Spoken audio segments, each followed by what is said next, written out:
Hi friends, welcome to Kama's Lifestyle. இப்போ பாத்தீங்கன்னா நம்ம மிக்ஸி வாங்கியிருக்கோம், மிக்ஸி கிரைண்டர் வாங்கியிருக்கோம் சாப்பரோட சேர்த்து. இப்போ வந்து பாத்தீங்கன்னா இது வந்து பாத்தீங்கன்னா ஜூஸர். ரெண்டாவது வந்து இதுல வந்து நம்ம மாவு கூட நல்லா அரைச்சிக்கலாம் அப்படின்னு சொன்னாங்க. இது 1 லிட்டர் வருமாங்க?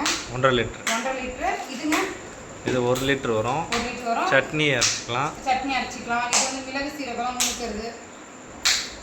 ஸோ அதுக்கப்புறம் அங்கே பார்த்தீங்கன்னா வந்து ஆட்டா மைதா மாவு பிசைகிறது. வெஜிடபிள்லாம் சாப் பண்ணுறது பார்த்தீங்கன்னா பிரீத்தியில் வந்து எப்படி இருக்குன்னா டைரெக்டாக நமக்கு வந்து இன்ஸ்டால் பண்ணுற மாதிரி இருக்கு. ஆனால் வந்து வீடியோ மட்டும் கரெக்ட் இதுக்கு தனியாக ஒரு அடாப்டர் மாதிரி கொடுத்துட்டு தந்துருக்காங்க. ஓகேவா, இது வந்து நல்லா இருக்கு இல்லைங்க. இப்போ வந்து அதே மாதிரி வீடியோவில் பார்த்தீங்கன்னா இப்போ வந்து நம்ம வந்து பீன்ஸ்லாம் வந்து கட் பண்ணோம், நார் எடுத்துட்டு கையில் தான் கட் பண்ணணும் அப்படின்ற மாதிரி நான் பார்த்தேன் வீடியோஸில். ஆனால் வந்து வீடியோ வந்து அப்படி கிடையாது. நம்ம கட் பண்ணிட்டு இந்த இது இருக்கும், இந்த பவுலுக்குள்ளே போட்டு நம்ம ப்ரெஸ் பண்ணால் நமக்கு இது ஆகும். இது நான் அப்புறம் யூஸ் பண்ணிட்டு சொல்கிறேன்.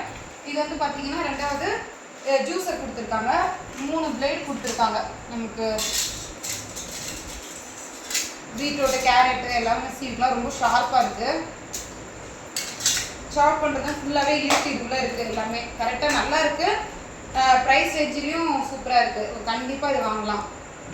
அடுத்த வீடியோ நாங்கள் ஒரு 3 ஐட்டம் வாங்கியிருக்கோம். நாங்கள் அடுத்த வீடியோவில் பாருங்கள். நம்ம சேனல் பிடிச்சா லைக் பண்ணுங்கள், கமெண்ட் பண்ணுங்கள், மறக்காமல் சப்ஸ்கிரைப் பண்ணிடுங்க. தேங்க்யூ.